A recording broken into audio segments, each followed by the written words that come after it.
L'avant-dernière journée de Super League était au programme de notre soirée sur Téléclub. Bonsoir à vous qui nous rejoignez. Soyez les bienvenus dans ce temps additionnel spécialement prolongé puisque les 5 rencontres avaient lieu simultanément et il y avait de l'enjeu sur toutes les pelouses. Nous avons suivi cela de près en compagnie de nos consultants Gabé Chapuzat, Claude Gross. Rebonsoir. Bonsoir. Et merci d'être avec nous. Pour la rédaction, c'est Jérôme Créta qui complète ce casting. Bonsoir Jérôme. Bonsoir. Avant Jérôme de revenir sur cette soirée de Super League, un mot sur la 35e journée de Challenge League et qui, elle, se déroulera demain. Donnez-nous le programme. Il y aura 4 rencontres sur 5 importantes demain en deuxième division, avec notamment une rencontre qui nous concerne plus particulièrement du côté de la Romandie entre Kriens et Lausanne. Il y aura aussi Chiasso-Haro et puis Vaduz Servette un petit peu pour l'honneur. Et puis contre la relégation, Rapperswil-Winterthur et Schaffhouse-Ville.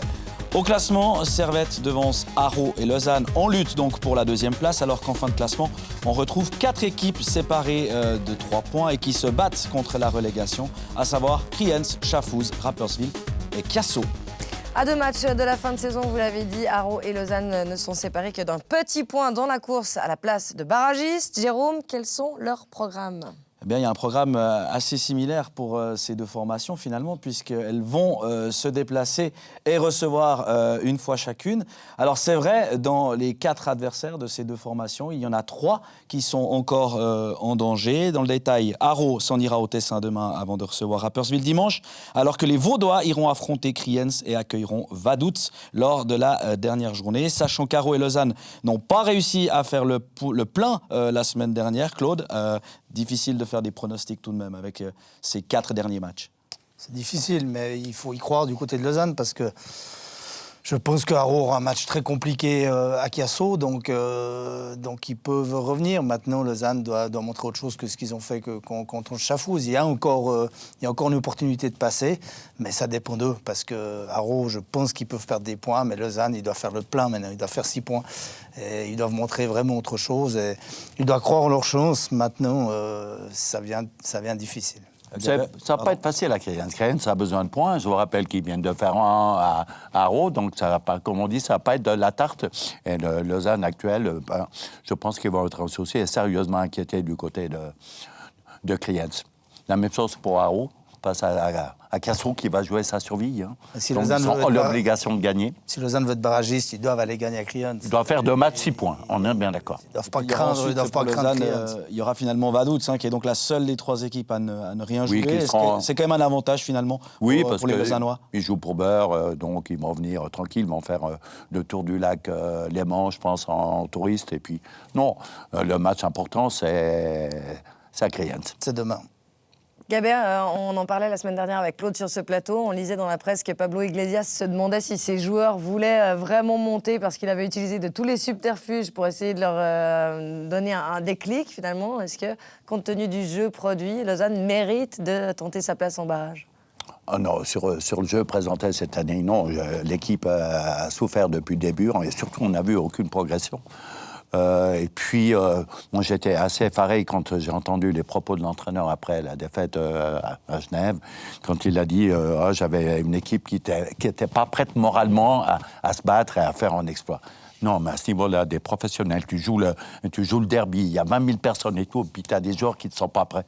Donc, ça veut dire que Lausanne a fait tout faux, c'est-à-dire qu'on n'a pas fait la bonne équipe, surtout la bonne mentalité. Donc, c'est un échec sur toute la ligne. Compte tenu de la pression aujourd'hui sur les épaules du club, des joueurs, c'est psychologiquement que ça se joue principalement pour tenter d'aller chercher ces 6 points.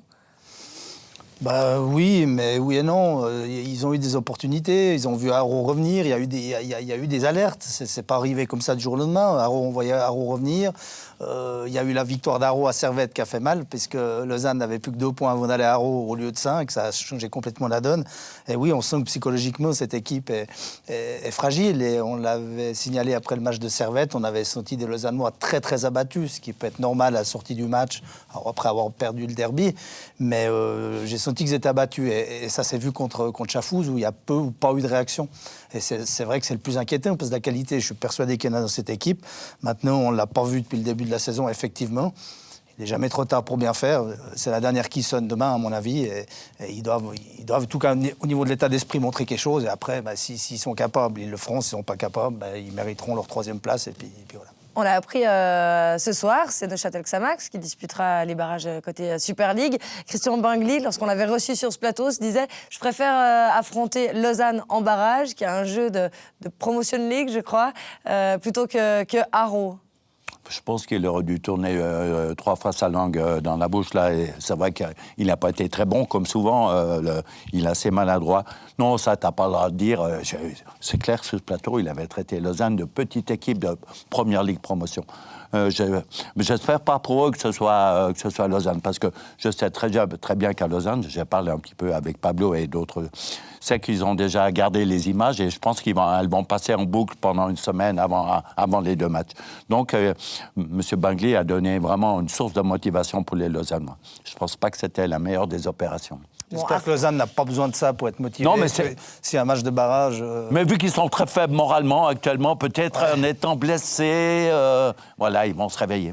Bon, de toute façon, l'intérêt, c'est principalement demain, dans ces 2 championnats, que ce soit Super ou Challenge League, où l'enjeu, il y aura eu de l'enjeu jusqu'à la fin du championnat, ce qui est finalement assez rare pour être relevé. On va à présent donc s'intéresser à la Super League, puisque dépassé par Lugano la semaine dernière, le FC Thun, Jérôme, talonné par Lucerne, Zurich et Saint-Gall, recevait son tombeur en finale de coupe, le FC Bâle, pour tenter de sauver les meubles. Alors justement, les 2 équipes s'affrontaient effectivement pour la 2e fois en 4 jours. La première manche avait bel et bien souri au FC Bâle, sans jeu de mots bien sûr, sur le score de 2-1. Mais aujourd'hui, c'est une autre histoire, puisque l'enjeu n'était pas le même de chaque côté. Et la première action, elle est tounoise et elle arrive à la 26e minute avec une frappe de Sorgic lancée à la limite du hors-jeu, bien servi tout de même par le capitaine Glarner. Et qui fait face à une très bonne déviation du portier Omlin. Score à la mi-temps nul et vierge. On reprend les hostilités un quart d'heure plus tard et une première occasion tombe à la 58e. Très bon 1-2 entre Cablan et Ferreira. Frappe du latéral bernois, bien détournée une nouvelle fois par le portier bâlois. 4 minutes plus tard, c'est l'ouverture du score, mais elle est de l'autre côté. Relais Bua Kaloulou, enchaînement frappe bien détourné dans l'axe par Fèvre. Campo reprend et ouvre le score en inscrivant sa 5e réussite de la saison. On revoit ce joli mouvement sur le flanc droit. Et puis cette reprise, non pas du pied gauche, mais du pied droit. Une fois n'est pas coutume, de Samuel et Campo. Mais Fèvre un peu responsable, parce que renvoi dans l'axe, on sait que c'est mortel. La preuve. 75e minute, on assiste à l'égalisation des Oberlandais. Un nouveau relais, toujours sur le côté droit, mais évidemment dans l'autre camp. Cette fois, c'est entre Glarner et Tossetti. Un ballon qui arrive dans les pieds de Costanzo après une reprise totalement manquée de Ferreira. Il s'agit du 2e but pour Costanzo lors de cette saison, mais 2e but aussi en 10 jours. Ça fait donc 1 partout à environ 15 minutes du terme de cette rencontre. Et puis, il y aura encore un but, il sera bâlois et il va tomber à 2 minutes du terme avec un service d'Okafor pour Kevin Bua. Une frappe croisée absolument imparable. Et finalement, Claude, on retrouve le même score qu'en finale. À la fin, c'est Bâle qui l'emporte. Oui, on retrouve un Bâle 2019 incroyable, ils n'ont qu'une défaite, AIB. Donc ils reviennent très fort. Je suis curieux, je suis impatient de voir ce FC Bâle l'année prochaine parce qu'avec peut-être 1, 2, voire 3 retouches, ils seront très compétitifs à mon avis. On va écouter les réactions à présent au micro de Daniel Romano qui était à la Stockholm Arena, d'abord du côté des vainqueurs. Samuel et Campo, vous faites 2 tirs cadrés, vous marquez 2 fois. Ouais, comme tu as dit avant, c'est l'efficacité qu'on a donné sur le terrain aujourd'hui. C'était pas un des meilleurs matchs de nous, mais c'était aussi difficile avec la coupe qu'on a gagnée il y a 3 jours. Mais ouais, à la fin, c'est l'efficacité. On voit aussi qu'il y a 6 mois, je crois, on ne gagne pas ce genre de match. Par quoi vous devez recommencer pour faire une saison où vous serez longtemps l'antagoniste peut-être d'IB la saison prochaine? Par quoi vous devez commencer? On doit continuer comme ça, on doit être efficace, on doit travailler beaucoup. Maintenant, on a encore un match, après on peut totalement se préparer pour la saison prochaine.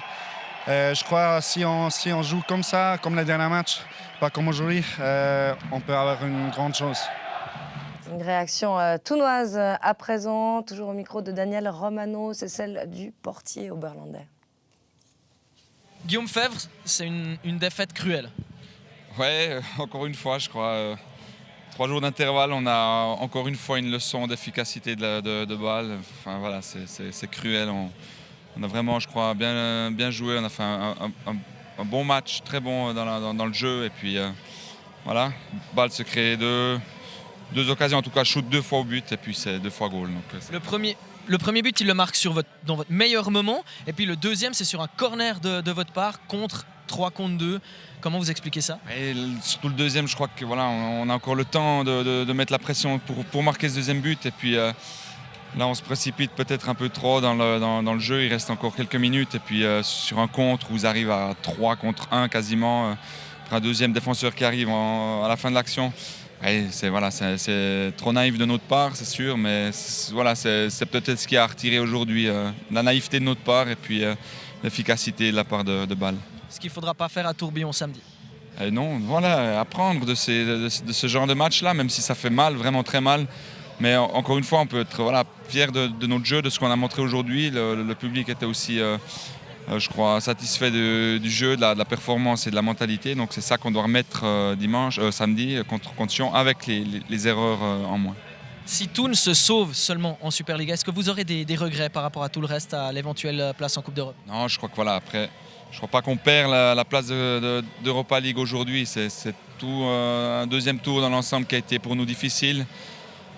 Où on a dû faire avec l'effectif, avec des blessés, et puis faire avec nos forces qui étaient là en présence, et puis avec aussi relativement beaucoup de changements aussi chaque match.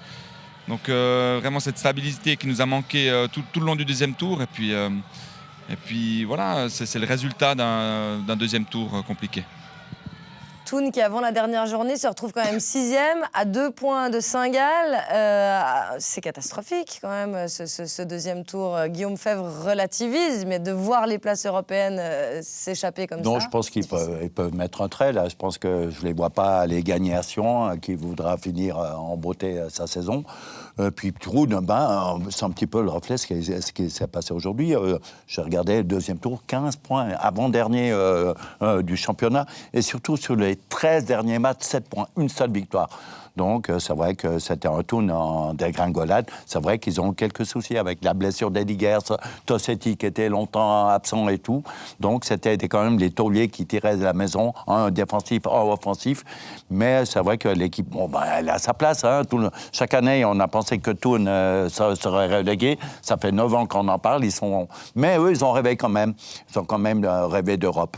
Surtout, ils espéraient surtout en gagnant la coupe. Et puis je pense que pour eux, c'était une grande déception. Puis aujourd'hui, ils ont fait un bon match face à un Bâle très fatigué. Je pense qu'ils avaient encore les mousses, les bulles du champagne. Non, c'est vrai que Bâle était bien payé. Ils ont été surtout très réalistes. Thun qui va perdre aussi Spielmann la saison prochaine, Claude. Est-ce que finalement le club oberlandais ne revient pas dans le rang comme on l'attend chaque année dans la lutte pour le maintien? Peut-être pas, puisque chaque année on les annonce et chaque année ils sont dessus. Deuxième tour difficile, mais un premier tour, première partie de saison, on parle premier tour jusqu'à Noël, incroyable. Ils étaient peut-être en sur-régime, et là ils sont vraiment, comme dit Gabet, à leur place, mais ils vont continuer à nous surprendre. Ils vont perdre Spielmann, ils vont prendre un autre, et puis ils vont continuer, ils vont retrouver les blessés. Plus rien ne me surprend de cette équipe, et pourquoi pas Thun, maintenant, ça fait un mois qu'ils sont installés dans le championnat.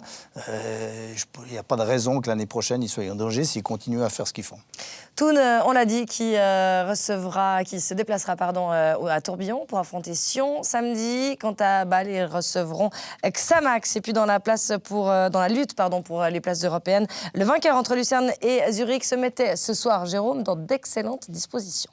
Il s'agissait du seul match où les deux prétendants pouvaient encore justement aller chercher une place européenne ce soir. Et avant cette partie, c'était quasiment l'égalité parfaite pour Lucerne et Zurich. 43 unités pour chaque équipe. Moins 4 à la différence de but pour Lucerne, moins 6 pour les Zurichois. Et ce sont bien les Lucernois que l'on va retrouver en premier dans cette partie à la 8e minute déjà, avec l'ouverture du score. Eleke est à l'origine. Il y a ensuite Ndengue qui transmet à Vargas, esselé sur le côté droit. Une frappe croisée imparable pour Brecher. Il s'agit du 7e but pour l'international M21 helvétique. 20 minutes plus tard, 29e pour être précis, on retrouvait les clés sur le flanc droit. Un duel avec Kriesiu, un centre dévié par le défenseur qui trompe son propre portier. Il ne s'agit non pas du 14e but pour Eleke finalement, mais bel et bien d'un autobut attribué par la Ligue à Kriesiu. On se sépare sous ce score de 2-0 à la mi-temps et on retrouve le FC Lucerne à la 51e qui fait cavalier seul. Un centre de Schulz qui trouve Vargas une nouvelle fois au deuxième poteau, plus rapide sur le coup que Schönbechler. Il s'agit du deuxième doublé pour Vargas cette saison. 64e minute, Lucerne toujours avec un joli mouvement entre Eleke, Schulz et Vargas. Un premier arrêt de Brecher, puis un deuxième sur une frappe d'Eleke. Finalement, Schurp trouve un défenseur zurichois sur sa trajectoire. Et puis quand même, 3 minutes plus tard, une action du FCZ à vous montrer dans cette partie avec un centre sur le côté gauche de Karabadze pour Marquezano qui jaillit, mais Ziboung d'un magnifique arrêt réflexe permet à son équipe de garder 3 longueurs d'avance. Gabé, à votre avis, est-ce que le FC Lucerne est bien placé pour devenir le favori pour la 3e place? Oui, aujourd'hui, oui, ils ont 46 points. Mais le souci, ils sont 3e.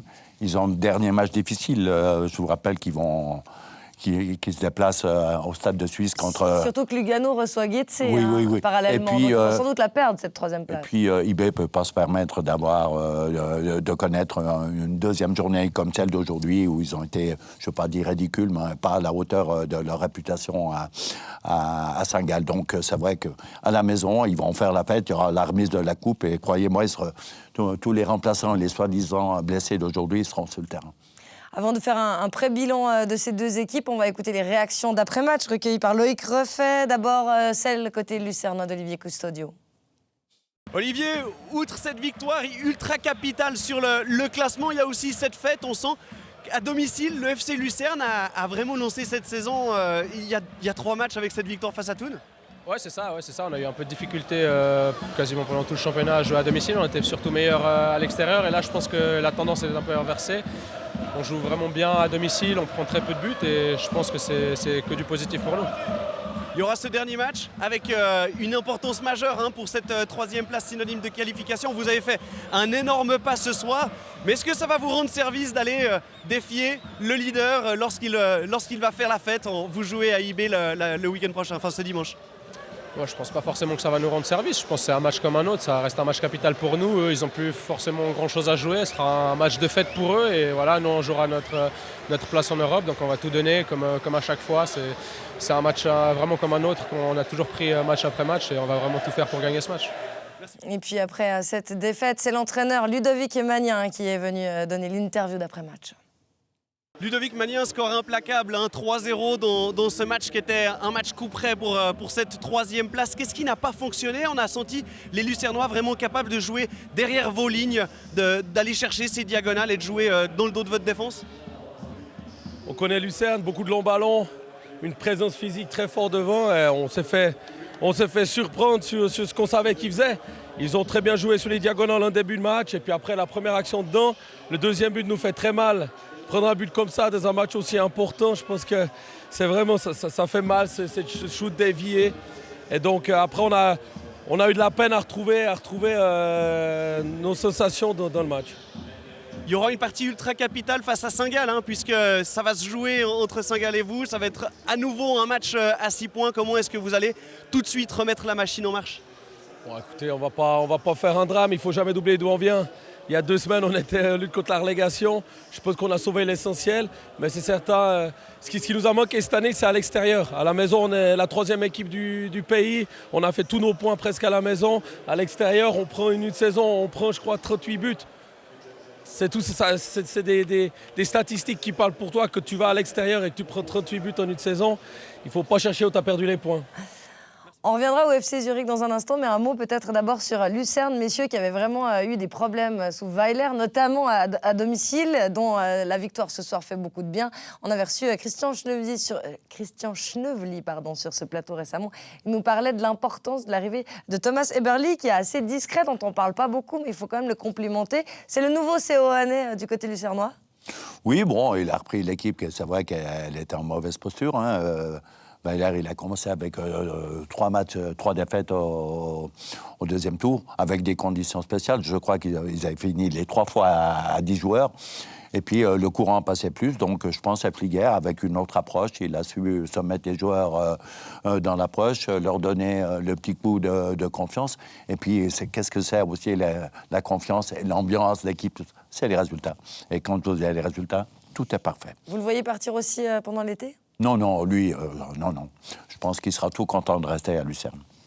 Quel regard avez-vous, Klaus, sur le parcours du FC Zurich, qui a quand même bien réussi son parcours européen, mais qui s'est retrouvé en haut de tableau, et puis finalement, en danger de relégation, le retrouve 8e, il pourrait finir finalement 3e ou 4e, en tout cas européen. La semaine prochaine, comment est-ce que vous jugez un petit peu cette saison dans sa globalité? On peut penser que le parcours européen aura laissé des traces. Ludovic Magnin se plaignait de jouer tous les 3 jours avec la Coupe d'Europe, mais ça fonctionnait. Il jouait bien en Coupe d'Europe, au championnat ça allait. Et depuis qu'ils ont retrouvé un rythme normal, entre guillemets, où on joue plus qu'une fois par semaine, plus rien n'a été. Donc est-ce qu'ils ont laissé beaucoup de force dans cette Coupe d'Europe? Mais c'est vrai que sur 2019, Zurich est 8e, sauf erreur. Donc c'est clairement insuffisant pour ce club. Et ils peuvent, malgré tout, encore, en battant Saint-Gall, se retrouver européens. C'est un peu la folie de ce championnat. Mais aujourd'hui, Zurich, j'ai envie de dire, sur ce qu'ils ont montré en 2019, ne mériterait même pas cette place européenne. Que Ludovic Magnin dise que ce n'est pas la priorité parce qu'ils viennent de se sauver, je crois qu'ils ont envie d'y regoûter le parcours européen qu'ils ont fait. Donc je suis un peu surpris de ce discours parce que Zurich doit quand même être un club de Suisse qui est capable de jouer l'Europe et le championnat chaque année. Mais il l'avait dit du reste, le président Canepa, on attendait la 3e place côté zurichois. Oui, mais c'est toujours des alibis, ces matchs de Coupe d'Europe, de semaine anglaise, c'est tous les 15 jours. Et croyez-moi, le groupe qu'ils avaient, ils n'ont pas joué. Que je pense la comparaison avec IB, ils ont joué Valence, Manchester United et puis Juventus. Ils avaient une équipe chypriote, Ludo Goretz et puis juste Leverkusen. Après 4 matchs, ils étaient déjà qualifiés. Les 2 derniers matchs, il a pu faire tourner son équipe, faire jouer des jeunes. Moi, je pense que c'est vraiment tout mettre sur... Les coups de blues et les montagnes russes sous le coup de la fatigue engendrée par les Coupes d'Europe, pour moi, c'est du pipeau. Alors, à qui la faute? Peut-être au préparateur physique qui n'a pas fait son nécessaire pour que les gars soient capables d'encaisser quelques matchs supplémentaires. On enchaîne tout de suite avec une autre rencontre qui se disputait ce soir du côté du Kibun Park entre Saint-Gall et Young Boys. Saint-Gall qui avait la possibilité de se mettre définitivement à l'abri avec un petit point. Et face aux champions bernois, la tâche s'annonçait plutôt difficile sur le papier. Pourtant, alors qu'IB maîtrisait l'entame de match, ce sont les Brodeurs qui ouvrent la marque à la 19e minute. Après une première latte touchée par nous, c'est Barnetta qui trompe son vis-à-vis, qui trouve Quintia pour le coup du foulard. Et le très beau geste qui permet à nous de mettre la tête pour tromper Wolfli, c'est le 1-0. Oui, c'est super bien joué, le centre. Au début, on n'a pas bien vu, mais effectivement, il cherche de mettre le centre, c'est magnifique. Et il est tout seul, il n'a plus qu'à marquer. Ballon perdu par Lauper à la 45e qui va permettre à Saint-Gall de doubler la marque avec Guy Menon pour la récupération. Pour coûter ça, c'est d'abord repoussé par Wolfli et puis Barnetta récupère pour le 2-0. Il fête très bien ainsi son 34e anniversaire et son dernier match au Kibun Park. Oui, mais il a senti le coup, il a anticipé. Si le gardien l'arrête, elle va forcément venir de ce côté. Il n'a pas stoppé sa course. Il est là pour conclure. Voilà, il n'était pas dérangé, hein? Non, il n'était pas dérangé, mais il était là. Il a fait non, sa course, c'était sur une attaque rapide et Tout à fait. il n'a plus qu'à marquer. Et pour lui, c'est pas un souci. 2-0 pour Saint-Gall à l'heure du thé. Après la pause, les Verts et Blancs pas loin des 3-0 avec Barnetta qui peut centrer pour Guy Menot. Guy Menot qui se défait de Vutriche. Une frappe contrée par Wölfli. Non, la défense, elle a pris l'eau. Hein. C'est vrai qu'il a un petit peu bricolé. Il a fait jouer Vutriche, qui manque vraiment de compétition, de vitesse et de beaucoup d'autres choses. Et Chronique dans la défense Avec le centrale. Chronique, et puis Garcia qui n'aime pas jouer latéral. Donc, voilà. Et là, on voit Lotomba dans la surface qui fait faute sur Barnetta, sanctionné par un penalty pour une intervention, justifiée ou non? Pour moi, pas. On voit clairement, il prend le ballon avant. Après, forcément, il va toucher le joueur. Mais l'intervention était propre. Lotomba, il pousse le ballon en corner. Oui, c'est ça. Mais Donc bien l'intervention est propre, donc pas pénalty. Non, pas un penalty. On est encore d'accord. Bon, bah, c'est quand même penalty. 3-0, transformé par Vincent Sierro. 67e, les Bernois vont tout de même réduire la marque avec la passe de Lauper pour Assalé qui met le pied pour permettre à Ngamaleu de tromper Stojanovic. Ouais, but de l'honneur, mais bon, ça me fait mal quand je dois dire, quand je parle de Young Boys, que t'es le champion en titre, t'as pas le droit de toucher le fond du gouffre comme aujourd'hui à Saint-Gall. Et le tant mieux pour Saint-Gall. Hein. Saint-Gall qui va même saler l'addition à la 79e avec Hachimero qui se défait de Lauper. Un ballon qui va finalement lui revenir sur lui. Du beurre, c'était du beurre, il n'y a pas de défense. Et c'est vrai, si vous enlevez Von Bergen dans l'axe, les latéraux classiques et tout, non. Je pense que le pauvre Wölfli, ils ont voulu lui faire plaisir pour rejouer une fois. Il n'a pas bien choisi son jour. 87e, Monsieur Fenrich va siffler encore un penalty pour la faute d'Embabou sur Barnetta. Cette fois-ci, messieurs, correct? Non. Absolument pas. De nouveau. Deux erreurs de M. Fedrich, qui est un spécialiste. Hein. Cette année, il les a cumulées. Je sais que je vais me faire des amis nouveaux avec le corps arbitral, mais il faut le dire. Là, il s'est trompé 2 fois. Bon, Zeidler qui a voulu bien sûr faire plaisir à Barnetta en lui laissant tirer ce penalty, se faire justice, s'est arrêté par Wölfli. Pas bon tir. Pas facile un penalty, vous verrez. Je connais des spécialistes qui ratent plusieurs fois. On verra ça tout à l'heure. Un mot maintenant sur ce Saint-Gall qui a eu une possession de balle équilibrée, qui a plus tiré au but que IB, qui a clairement montré un autre visage que la semaine dernière contre Lugano. Oui, bon, IB, effectivement, il y a eu beaucoup de changements. Mais on peut quand même pardonner à IB d'être un jour moins bien avec la saison qu'ils ont fait. On a vu d'autres championnats. Et on peut reconnaître que Saint-Gall était meilleur. Ils ont bien défendu. Et j'allais y venir. Il ne faut pas enlever le mérite de Saint-Gall qui a fait un bon match, qui devait gagner devant leur public. Ils l'ont fait de belle manière. On a vu effectivement un autre Saint-Gall. Alors, il faut être 2 équipes pour jouer à Lugano. C'était aussi compliqué. Il n'y a pas eu de match. Là, c'était plus ouvert, donc plus de place pour Saint-Gall aussi. Mais il ne faut pas leur enlever le mérite. Ils ont fait un bon match contre IB qui n'avait pas une équipe, qui avait une équipe peut-être diminuée, avec des postes clés où effectivement ça manquait. Mais Saint-Gall a fait tout juste. Et c'est marrant, c'est que Saint-Gall n'arrivait plus à marquer un but. Ils ont une série de 4 matchs où ils n'avaient pas marqué. Et il y a des matchs comme ça où alors vous frappez, ça rentre.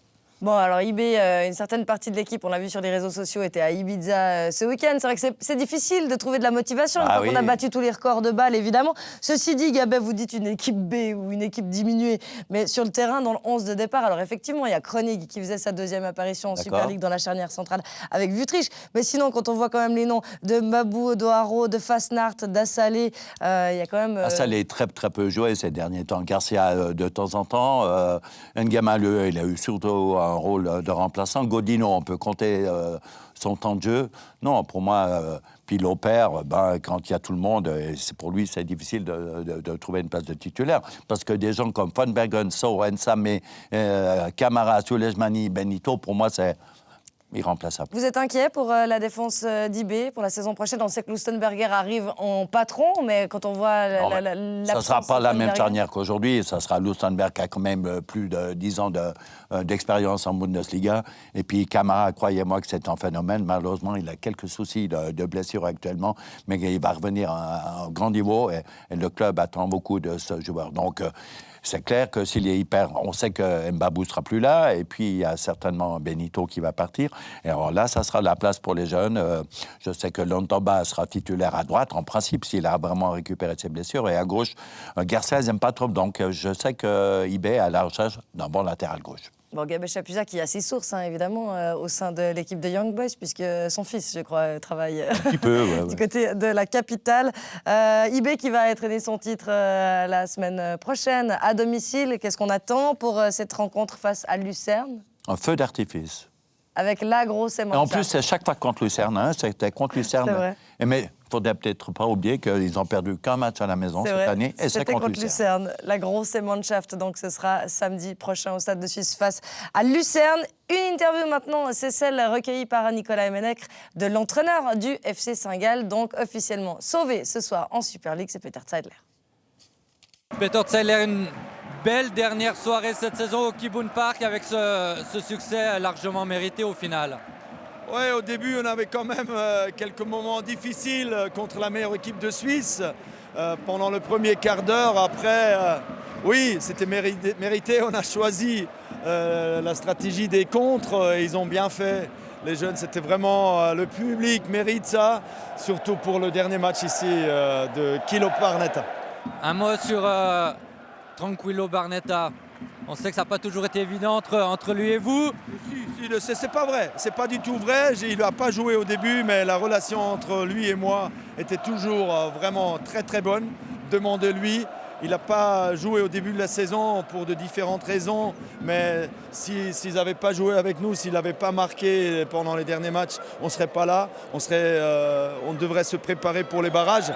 Non, mais ce n'est pas seulement le très très grand joueur, c'est aussi la très très grande personne et la personnalité. C'était juste un exemple, son souhait de faire les adieux à tout le monde, à tous les collègues. Il ne voulait pas que ça soit seulement lui et il est vraiment venu dans mon bureau et il voulait ça montre une fois de plus la grande classe d'un Kilo Barnetta. Bon, il reste une journée, un match quand même et l'Europe à viser. Oui, il reste un match, alors ça va être difficile pour moi ce soir de ne pas continuer trop longtemps la fête parce qu'on a seulement 3 nuits pour récupérer, pour faire encore une fois un grand match, c'est la finale pour l'Europe.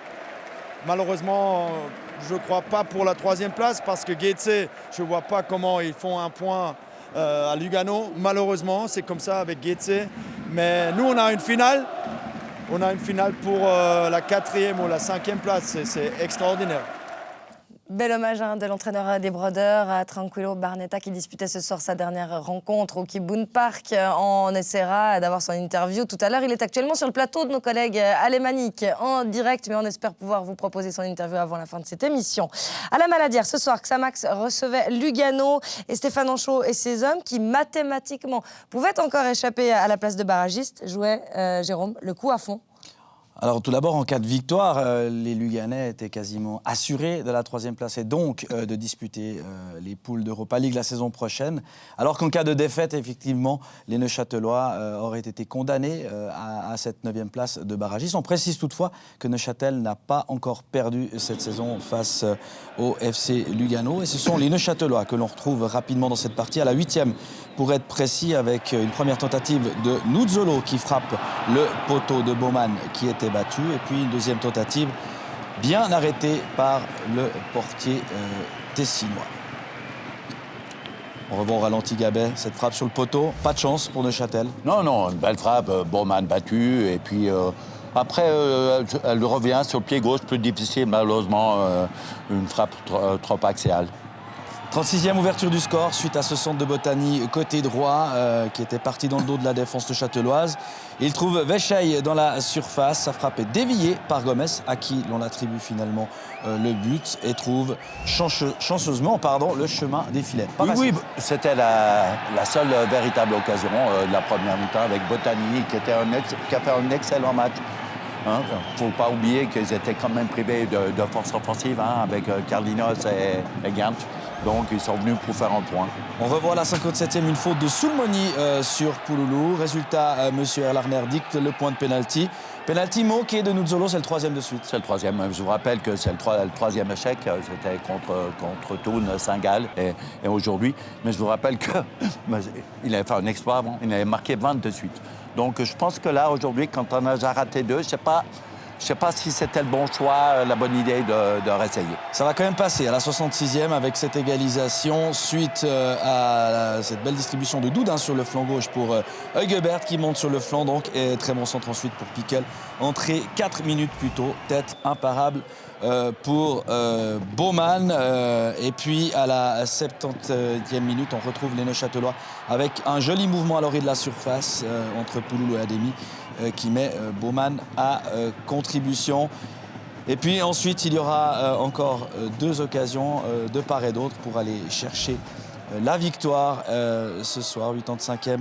Les Neuchâtelois avec un ballon sur le côté droit. C'est finalement Nuzzolo, après un renvoi du gardien. Pas sa journée. Pas côté. Le poteau, je rate le penalty et là, normalement, il avait la place pour la mettre au premier poteau.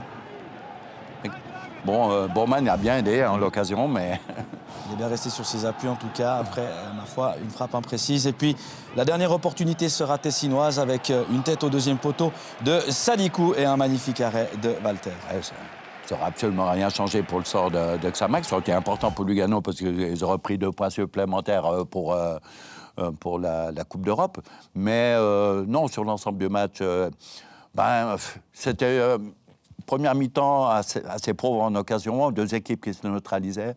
Un Lugano quand même affaibli et qui avait un petit peu changé son dispositif tactique, qui avait passé en 4-4-2 du 3-5-2 parce qu'il lui manquait des joueurs importants sur le côté gauche et surtout les 2 attaquants. Et puis je crois qu'ils se contentaient. Et puis eh bien, il y a eu ce goal. Et puis après 1 heure de jeu, je crois que Neuchâtel, on sait très bien à la mode en chaud, c'est pas une critique, hein, donc c'est pas une équipe qui privilégiait le jeu, mais là ils ont dû prendre des risques. Il a joué à 4 derrière, il a sorti Djuric, il a mis Ademi, il a mis Pickel, il a encore sorti, il a mis Tréant. Donc ils ont eu les occasions pour gagner le match. Ça aurait été une belle victoire qui aurait été inutile, comme on dit. On dit toujours. C'est beau, c'est beaucoup plus beau quand c'est inutile. Mais c'est vrai, je pense qu'ils ont pris un coup sur la tête à la mi-temps quand ils ont dû apprendre que si on gagnait 2-0 à Guetze et puis que Saint-Gall était en train de dominer largement IB. À la pause, vous pensez que tout le monde est... Ah oui. Quand on regarde le score... Aujourd'hui, avec les réseaux sociaux et tout, les gens... Non, je pense qu'ils étaient exactement au courant. Quand on voit les cartons jaunes de Semenovic et de Doudin, je suis étonné que Walter n'en ait pas pris un. On voit son importance sur ce match-là et je pensais que ça allait suivre. Je pense qu'ils étaient au courant. Alors justement, vous avez parlé de victoire inutile. Il y a peut-être eu justement 2 avertissements utiles. Celui de Semenovic, celui aussi de Doudin, qui étaient donc menacés de suspension, qui seront suspendus pour la 36e journée. Est-ce qu'on peut parler de carton gratuit? Ça s'est passé à un moment donné où probablement on avait connaissance des autres résultats. Votre avis sur... Pour moi, c'est ça. Et c'est intelligent. J'aime pas dire ça, des cartons intelligents, parce que c'est pour purger le match d'après. Mais c'est la Ligue qui veut ça avec ce règlement. Les compteurs devraient être remis à 0 pour les barrages, c'est pas le cas. Donc à un moment, vous jouez avec le règlement. Il y a un règlement qui existe. Et Semenovic a pris un carton mais pour réclamation. Mais ils n'aiment pas la Ligue. Hein. Doudin, il a fait une faute qu'il aurait pu éviter. Mais ils n'aiment pas la Ligue. Mais alors changer le règlement, il n'y aura plus ce problème-là. Parce que si Walter, encore, il perd du temps à la fin pour dégager, il prend un jaune, chose qui est tout à fait dans le règlement, il n'y a rien qui l'interdit. La Ligue aurait crié au scandale, alors que c'est le règlement qui veut ça. D'autant que les statistiques, les buts qui seront marqués durant les barrages, elles ne compteront pas. Hein. On va écouter des réactions. C'est Mike Pérez qui était au commentaire ce soir de cette rencontre du côté de la Maladière. Il a tendu son micro à Charles-André Doudin. Charles-André Doudin, au-delà du résultat de ce soir, parce qu'il prédomine, c'est forcément cette place de barragiste qui est désormais confirmée. Ouais, c'est vrai, on avait un mince espoir avant le match de ce soir.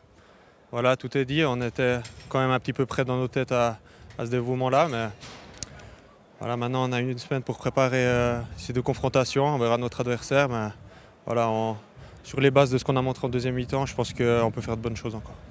C'est vrai que sur la base de cette deuxième mi-temps, vous le soulignez, il y a des choses intéressantes et on en vient presque à regretter que vous n'ayez pas tout le temps joué comme ça. Oui, bien sûr, je pense qu'on a vu le mauvais visage de Xamax en première et puis le très bon en deuxième. Voilà, maintenant c'est une stabilité qu'on doit garder sur 2 matchs, sur 180 minutes, voire plus. Donc voilà, à nous d'être concentrés, de faire les choses juste comme on l'a fait en deuxième mi-temps en jouant en équipe et avec la solidarité qu'on connaît ici à Xamax. Aro ou Lausanne, est-ce qu'il y a un choix? Est-ce qu'il y a quelque chose une équipe que vous préféreriez affronter? Non, bien sûr que non. Je pense que voilà, on verra entre demain et ce week-end l'adversaire qu'on a. On sera prêt pour jouer, peu importe laquelle équipe.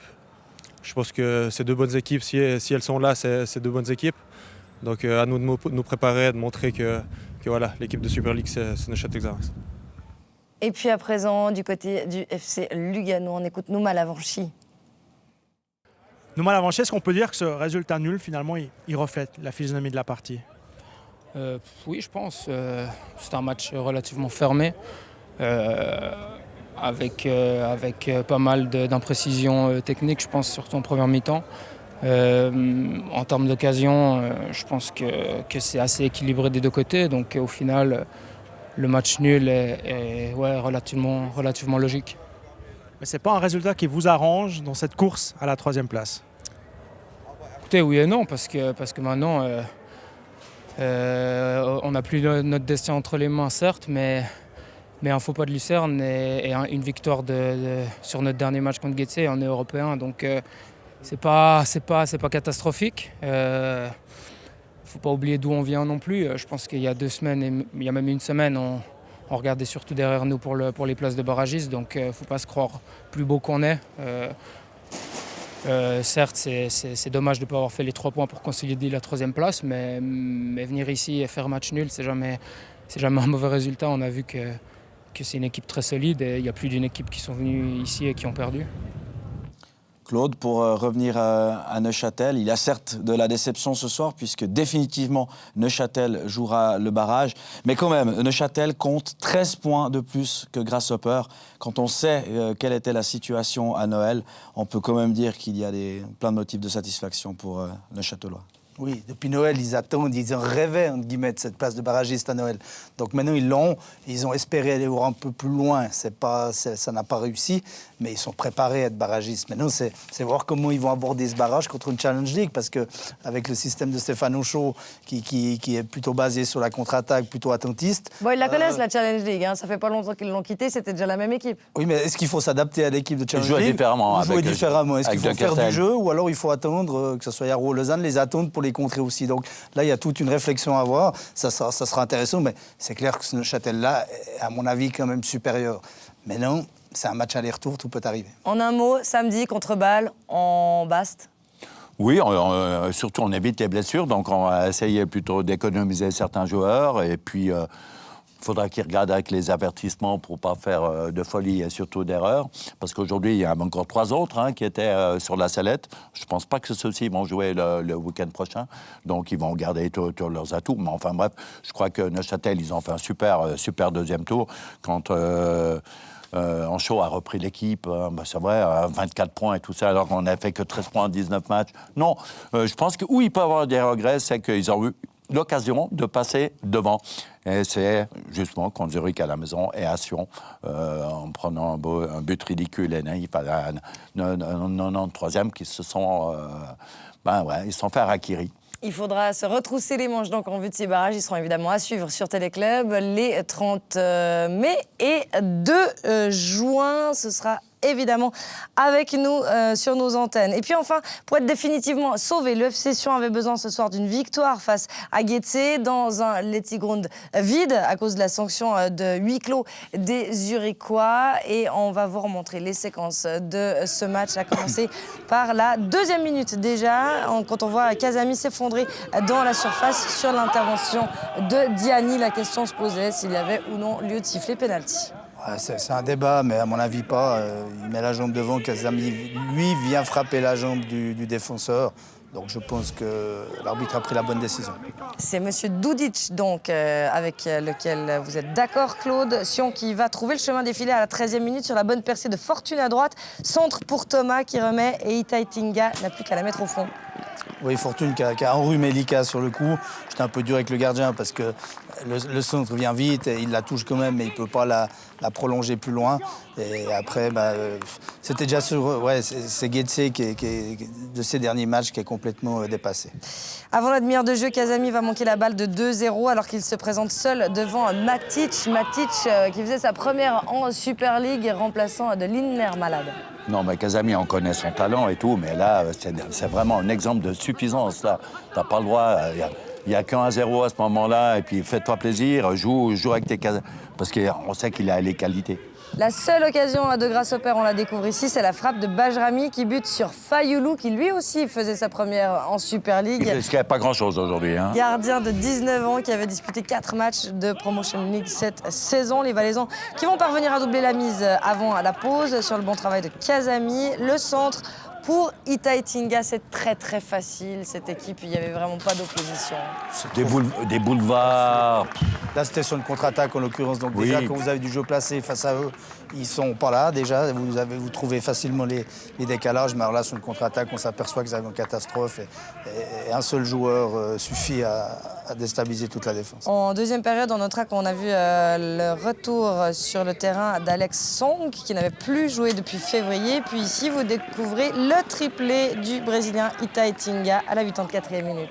C'est bien pour lui, c'est bien un triplé. Il avait mis qu'un but jusqu'ici, il en met 3 dans le même match, même s'il y a un peu de réussite, puisque le ballon n'était pas destiné. C'est Casami qui loupe sa frappe, mais il était au bon endroit, au bon moment pour marquer. Ça fait 3 points pour le FC Sion, qui est certes sauvé, mais qui ne nous a pas montré ce soir toute la splendeur qu'on attend. Bon, c'était le match piège. Hein. Tu joues contre les derniers, que tout le monde dit mort, tout le monde dit que c'est des cadavres, ils sont moribonds. C'est important, il fallait assurer les points. C'est vrai qu'il n'y a pas eu trop d'opposition, ils ont rapidement pris les choses en main. On était un petit peu déçus sur la qualité de la deuxième mi-temps. Ils auraient pu se faire plaisir et puis nous faire plaisir aussi. On ne parlera pas des spectateurs, ils n'étaient pas là, mais ils étaient devant l'écran. Là, ils auraient dû, comme on dit, mettre une casquette à cette équipe qui était absolument inexistante. Bon, on disait en avant-match, Claude, qu'éventuellement Getse pourrait être libéré, n'ayant plus rien finalement. Ils n'ont rien. Ils ont rien. Enfin, c'est vraiment le cercle vicieux, la spirale négative. Là, il n'y avait vraiment rien, de rien. Je pensais, mais comme je me trompe régulièrement, donc... c'est bien de le reconnaître. Mais... Ça vous rend humain, vous savez. Non, mais... On pensait qu'il pouvait être libéré, le contest pouvait faire que ce soit un match pot de banane pour Sion, mais le mérite revient à Sion qui a fait le nécessaire. Ils ont marqué ses buts. Où on est déçu, c'est qu'ils n'aient pas continué à faire le nécessaire. Mais ce qu'ils ont fait en première mi-temps, c'est dans un contexte pas facile, marquer ses 2 buts et se mettre à l'abri. Voilà.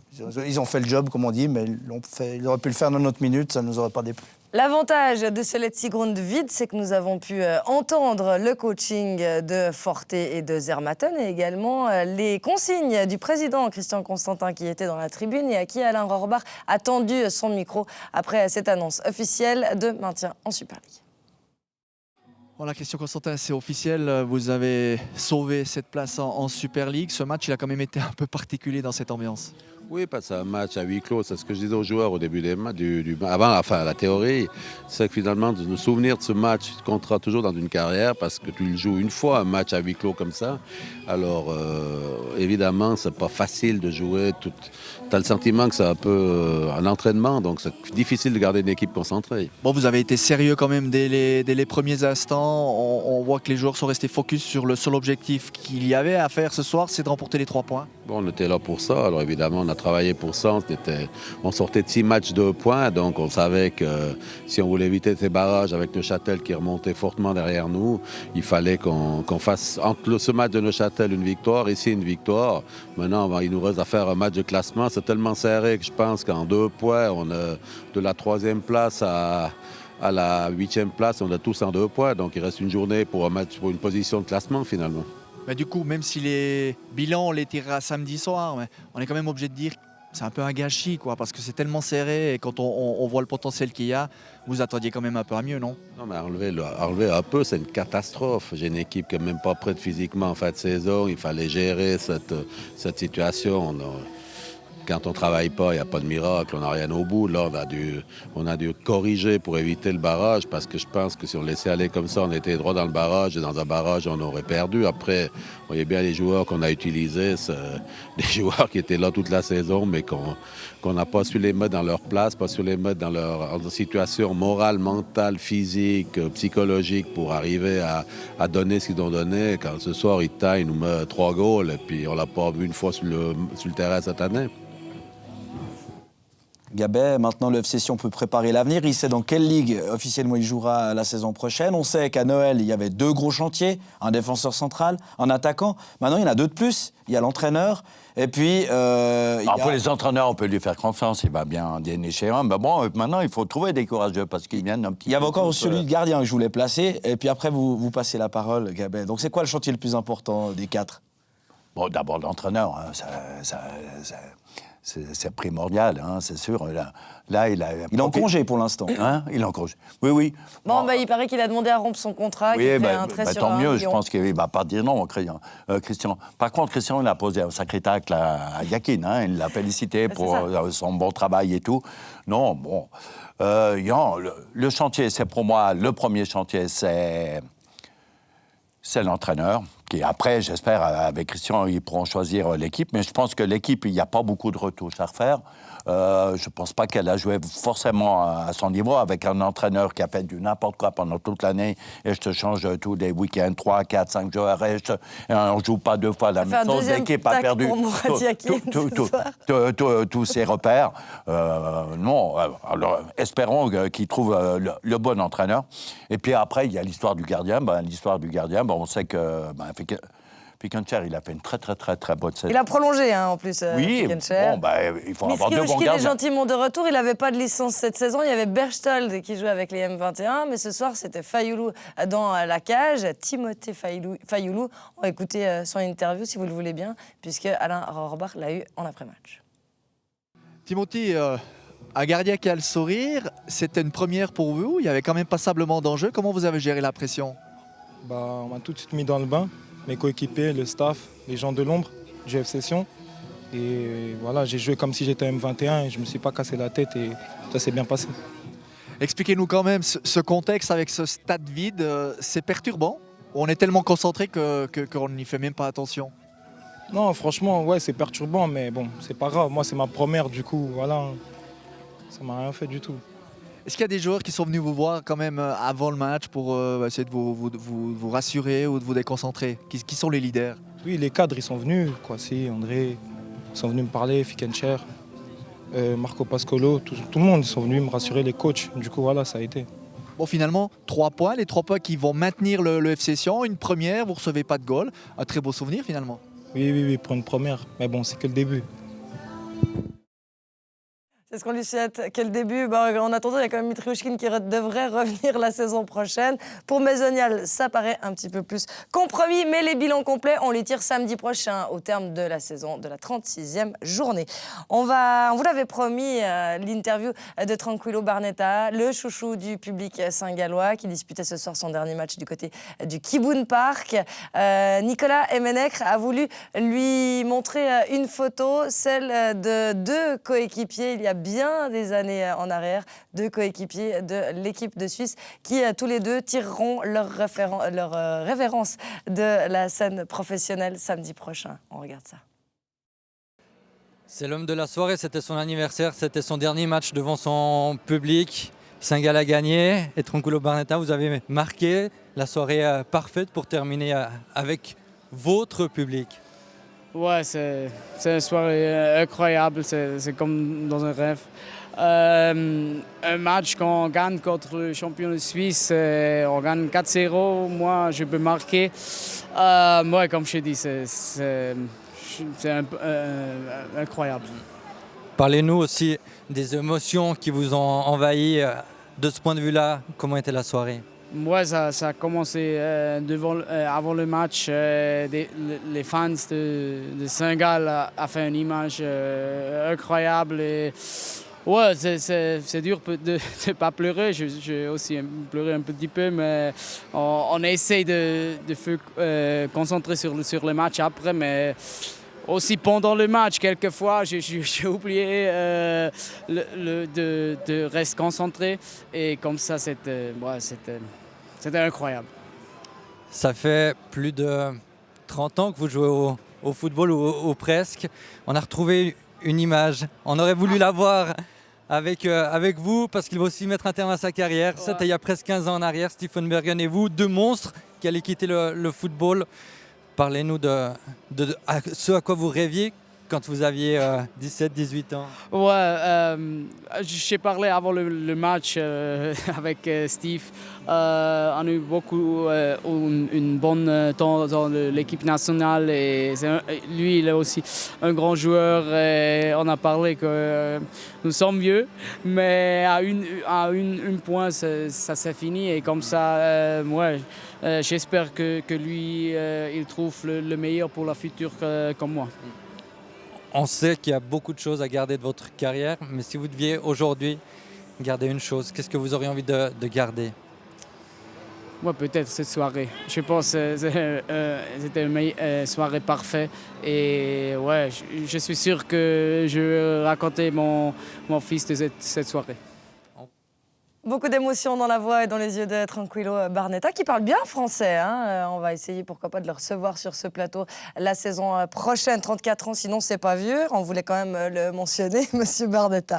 Voilà, on vous l'avait promis, vous les avez tous vus, les 16 buts qui ont été inscrits dans cette avant-dernière journée de championnat. On va faire le récap avec vous, Jérôme, des résultats et puis de ce classement qui peut encore bouger lors de la prochaine journée. 16 buts, vous l'avez dit, notamment 3 du côté du Letzigrund inscrits tous les 3 par le FC Sion. Le match nul entre Xamax et Lugano 1-1. La victoire saint-galloise contre Young Boys 4-1. Bâle qui s'en est allé vaincre le FC Thun dans l'Oberland sur le score de 2-1. Et la victoire de Lucerne contre Zurich sur le score de 3-0. Au classement, IB est premier avec 20 points d'avance sur le FC Bâle. C'est très serré entre la 3e et la 8e place. Seulement 3 points entre Lucerne et le FC Zurich. Xamax est lui 9e définitivement avec 37 points. Getse ferme évidemment la marche avec 24 unités. Et puis c'est samedi soir que se disputera l'ultime match de la saison. Le programme de la 36e et dernière journée de l'exercice, le voilà. Xamax rend visite à Bâle, Sion reçoit Thun. IB soulèvera la coupe après son duel face à Lucerne, quoi qu'il se passe. Lugano accueille Getse et Saint-Gall se déplace à Zurich. Ce sera à suivre dès 18h30 samedi. Donc le rendez-vous est pris en compagnie de Mike Pérez, de Claude Gross et de Claude Riff. Ce soir, pas de hockey sur glace. On marque une petite pause dans le championnat du monde pour mieux revenir demain avec les quarts de finale. Ce temps additionnel touche à sa fin. Merci, messieurs. Good job. Claude, vous serez à nouveau là samedi. Gabet, merci beaucoup pour cette saison de Super League. Et passez une belle soirée tous les deux. Merci. Merci. Des émotions, il y en aura encore jusqu'à la toute fin du suspense et c'est extraordinaire. Jérôme Créta, un plaisir toujours de vous avoir sur ce plateau. Partagé, merci. Belle semaine, prenez soin de vous. Merci à l'ensemble de la rédaction de Téléclub et à l'équipe technique pour cette émission. Elle a été produite par Daniel Bourcalter. Merci à lui, passez une très belle soirée, une excellente fin de semaine. À bientôt. Salut.